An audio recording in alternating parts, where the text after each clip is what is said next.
Hello. हाँ बच्चों, आपका थर्ड ईयर में स्वागत है। आप सब स्वस्थ होंगे, एकदम स्वस्थ होंगे, सही होंगे। आपको थर्ड ईयर में मैं स्टैटिस्टिक्स पढ़ाऊँगी, जो कि हम आम बोलचाल में स्टैटिस्टिक्स बोलते हैं। इस पेपर का नाम है एक्चुअल में क्वांटिटेटिव टेक्निक्स इन इकोनॉमिक्स, जिसको कि हम क्या बोलते हैं, स्टैटिस्टिक्स। ये पेपर मैं आपको पढ़ाऊँगी इस साल। लास्ट ईयर अपन ने क्या पढ़ा था, मैक्रो इकोनॉमिक्स, और इस साल अपन पढ़ेंगे स्टैटिस्टिक्स। और दूसरा पेपर है आपका इंटरनेशनल इकोनॉमिक्स। तो मैं आपको कौन सा पढ़ाऊँगी, स्टैटिस्टिक्स। इसमें भी 5 यूनिट्स हैं। ये पेपर थोड़ा सा टफ है, लेकिन अपन रेगुलर पढ़ेंगे तो आपको काफ़ी इजी लगेगा।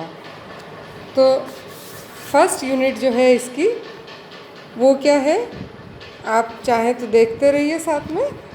फर्स्ट यूनिट है स्टैटिस्टिक्स।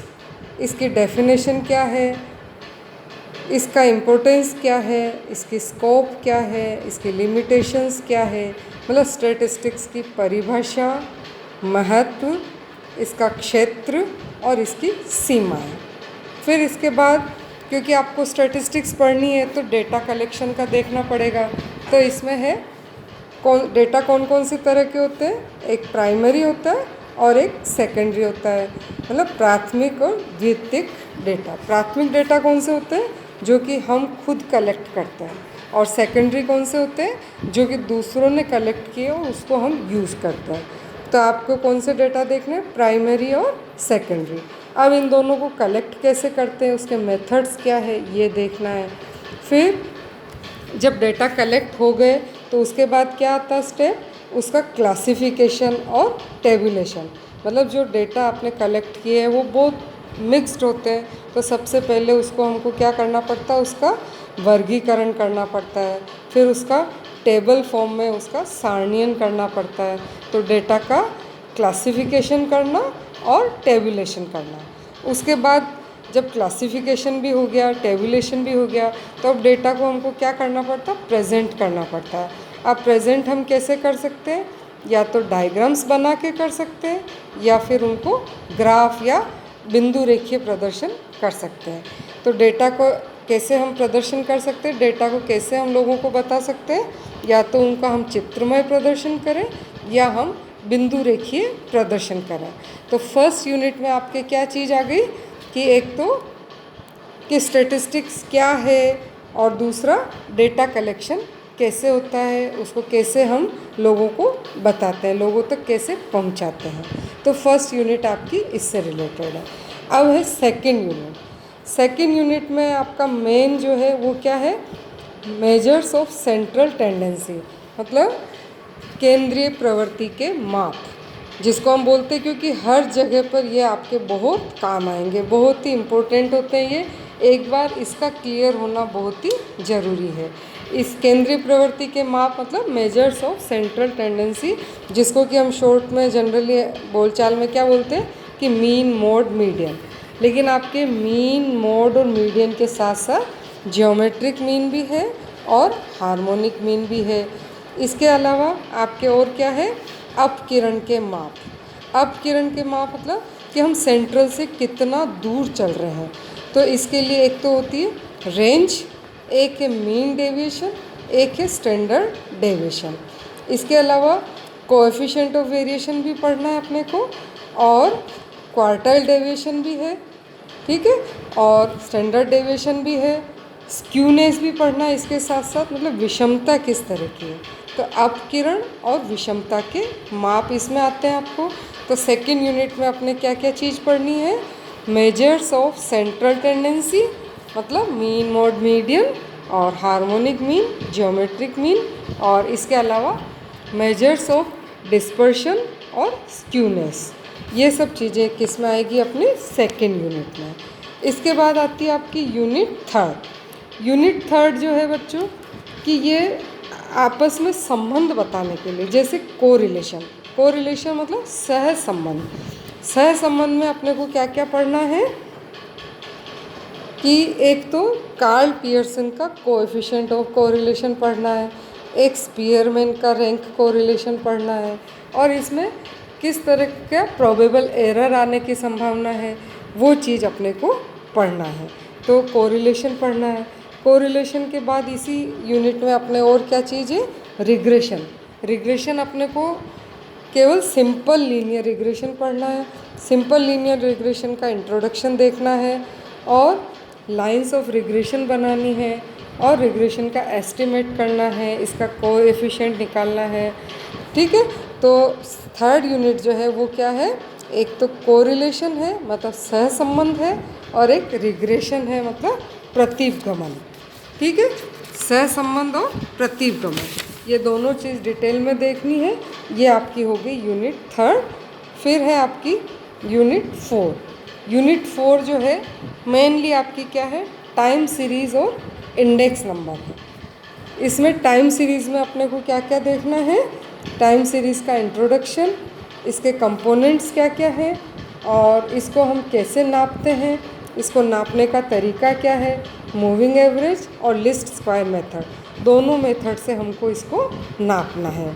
तो टाइम सीरीज़ हो गया, क्योंकि हमारे किसी भी डेटा पर टाइम का प्रभाव जो है वो बहुत ज़्यादा पड़ता है, तो हमको क्या देखना है, टाइम सीरीज़ को देखना है। इसके बाद आपको क्या देखना है, इंडेक्स नंबर, सूचकांक। ठीक है, सूचकांक जो है इसकी क्या परिभाषा है, इसका महत्व क्या है, इसके किस तरह के टाइप्स क्या क्या है, इसको किस तरह से हम बना सकते हैं, इंडेक्स नंबर्स का हम निर्माण कैसे कर सकते हैं, इसके मेथड्स हमको देखने हैं। एक है सिंपल प्राइस रिलेटिव मेथड और दूसरा है एग्रीगेटिव मेथड। तो इन दोनों तरीक़ों को भी हमको देखना है। इंडेक्स नंबर, तो यूनिट 4 में अपने मेन 2 चैप्टर आएंगे, टाइम सीरीज़ और इंडेक्स नंबर। ठीक है, और उसके बाद है अपनी यूनिट 5। यूनिट 5 ये चीज़ वैसे अपने को पहले देखना चाहिए था, सैम्पलिंग से रिलेटेड है, लेकिन अब ये यूनिट 5 में डाला हुआ है आपका कि सैम्पलिंग, डेटा कलेक्शन हम करते हैं। एक तो तरीका होता है कि हम सारी जनसंख्या या सारे आंकड़े एकत्र करें, हर चीज़ को आंकड़े एकत्र करें, तो उसको तो हम बोलते हैं सेंसस। लेकिन कई बार हमारे पास इतना टाइम नहीं होता है, इतना पैसा भी नहीं होता है कि हम एक एक चीज़ का डेटा कलेक्ट करें। तो हम ऐसे में क्या करते हैं कि एक सैंपल ले लेते हैं, मतलब उसमें से कुछ छांट लेते हैं कुछ चीज़ें, और फिर जो कि क्या होता है सबको का प्रतिनिधित्व करती है, ऐसे हम सैंपल ले लेते हैं और उन सैंपल के आधार पर फिर हम समग्र के लिए कोई भी डिसीज़न लेते हैं। तो सैम्पलिंग मेथड क्या है, ये चीज़ हम इसमें लेंगे। जैसे आपने देखा होगा घर में अपनी मम्मी जैसे चावल बना रही है, तो चावल का एक दाना निकाल के देख लेती है कि चावल पक गया या नहीं पका। या हम बाज़ार जाते हैं गेहूँ खरीदने, तो हम थोड़े से गेहूँ लेके देख लेते हैं कि पूरी बोरी में कैसा गेहूँ होगा।